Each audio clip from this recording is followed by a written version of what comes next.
Welcome back, everyone, to Pontos, Fathom, Hobbies. This is Season 9, Episode 1 of our OD&D Chainmail series. We're doing the Crusades, Battle of Arsuf. We've got the forces of King Richard of England with his Templars and Hospitaliers versus the forces of Saladin on the coast of Arsuf. We're going to jump into the battle. We'll do a quick setup here, and we'll see you in round 1.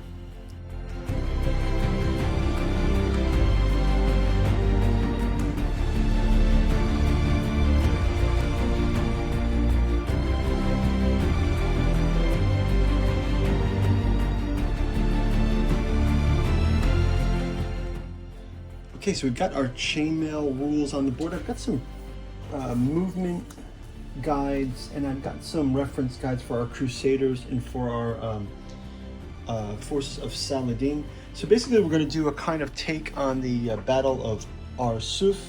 So we've got the Crusade, Templars, and Hospitaliers here. We've got Templars in the front guard, Hospitaliers in the rear guard.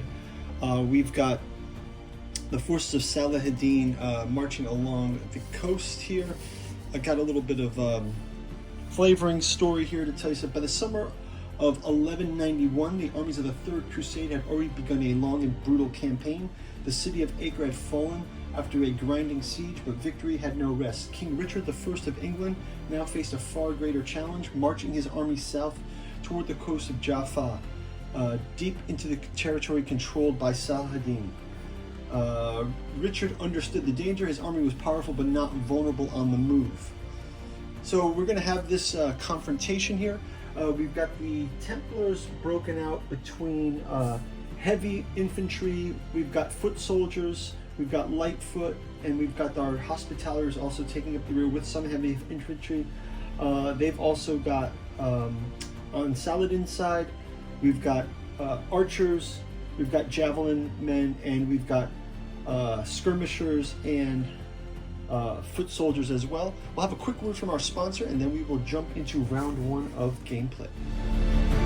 If you'd like to support our channel, we've got a bookstore link down in the description where you can check out our newest offering, the 2-volume Beatles Aeon, Esoteric and Occult Currents in the Beatles area. Volume 1, Sun, Here It Comes. Volume 2, Where Nothing Is Real by Giuseppe Balsamo.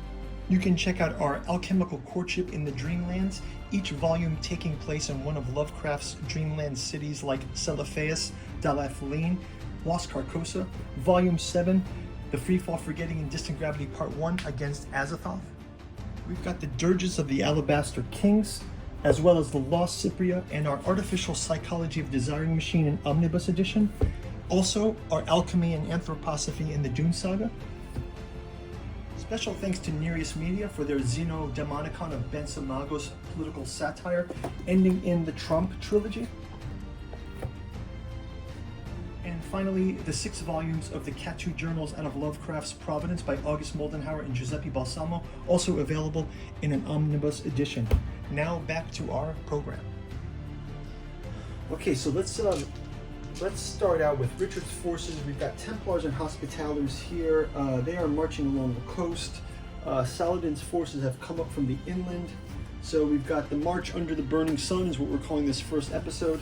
Let's go ahead and do movement for our troops. We'll start out with our...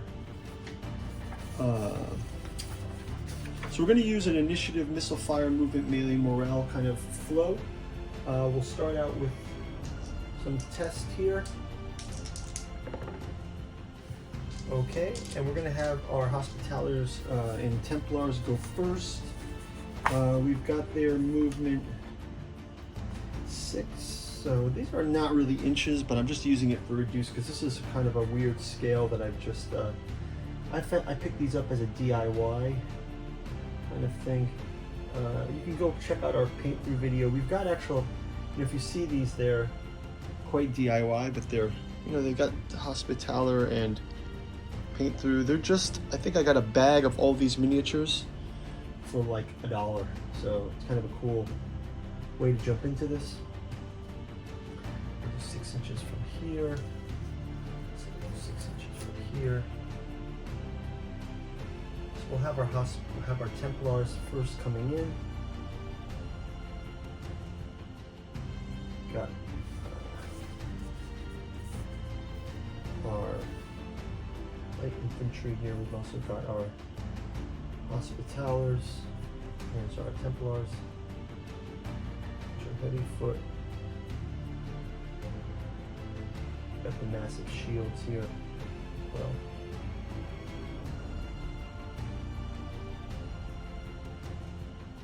And we've got several seasons that we've been playing with the old OD&D style chainmail. I know chainmail is not really OD&D. I just kind of call it that because, you know, if you put chainmail, people will know it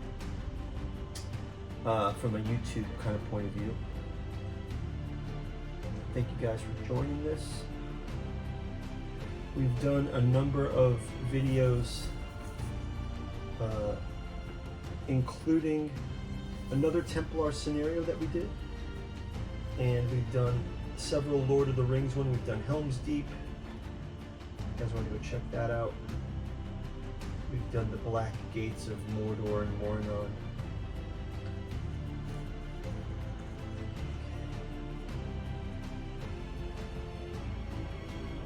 I'm gonna actually have these Templars kind of come off, and just in case we try to get flanked, I'll have these Hospitaliers come this way.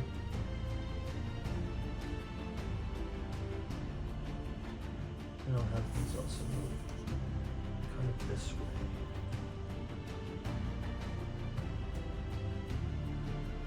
Start to file this way. Along.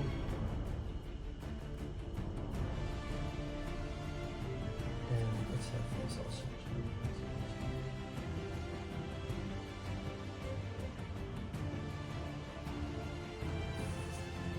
Okay, now let's have our archers also. They can move up to 9. They're pretty lightweight, these archers, so let's have them just kind of engage to here.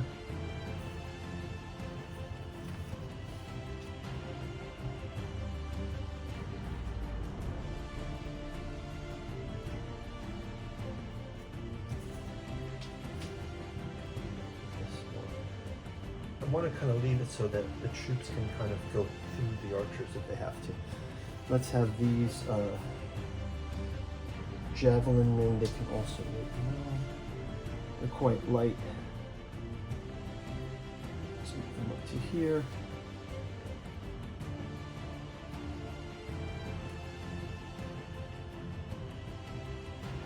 Also, these ones. Got these are halberdiers here.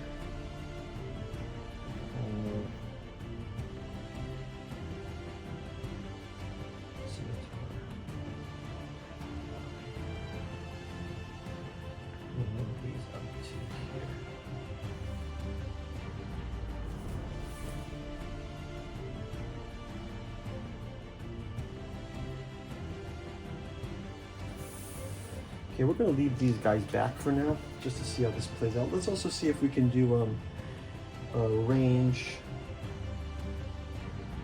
It's 18, so let's see if we do 6 to 12.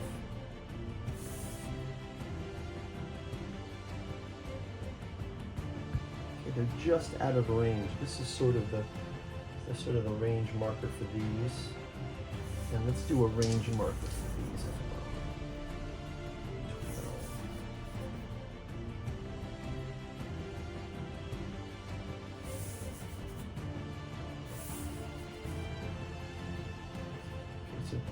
Use these two as the range markers for now.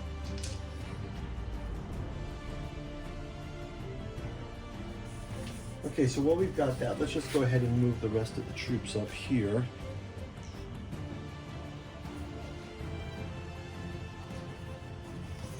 And I'll also have the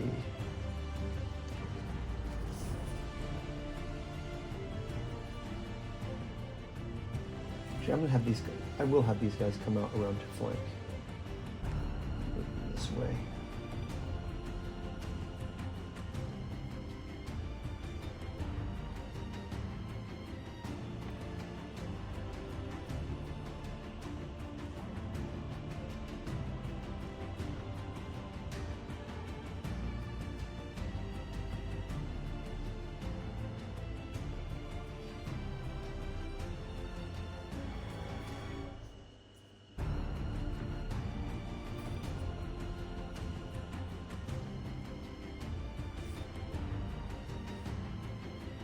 And this way we get these moved up.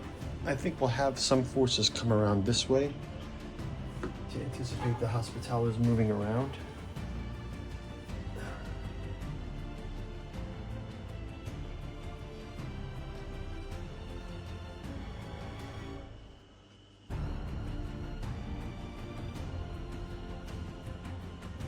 Yeah, so it looks like this will just be a movement round.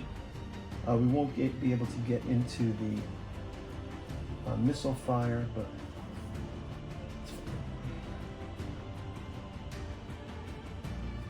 yeah. Quick note in here in the chainmail rules. If we look at the missile fire,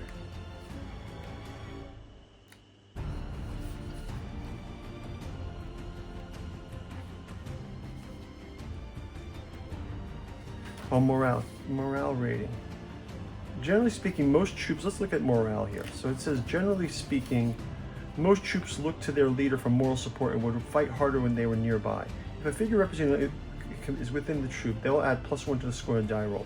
However, the commanding arm must suffer the same fate as that unit should it fail to require the score. There's also some melee rules about morale around loss of troops, right? The army commander is killed or captured. The armament will always be in the last figure of the unit. Mercenaries are not affected by the manner of the commander. That's just about commander morale. Let's see other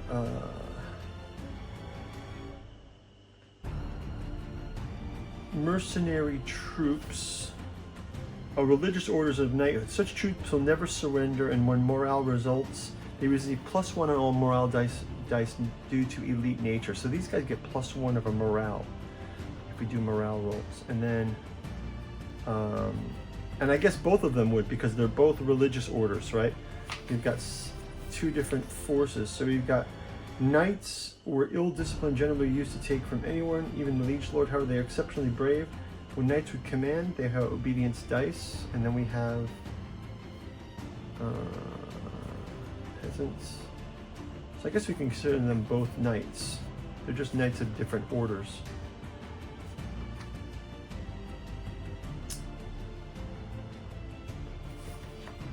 Okay, yeah, so I think that's going to do it for the round. We've got the forces of King Richard. We've got the forces of King Richard there on the board. So right now, Richard is kind of coming up to slowly march in. We're going to have the Templars flanking around the side, and we'll have our initial volley of arrows coming next round with the troops of Saladin. So we'll see you guys in round number 2. Thanks for watching. I'll do a quick flyer over the board, and we'll see you next round. Bye-bye.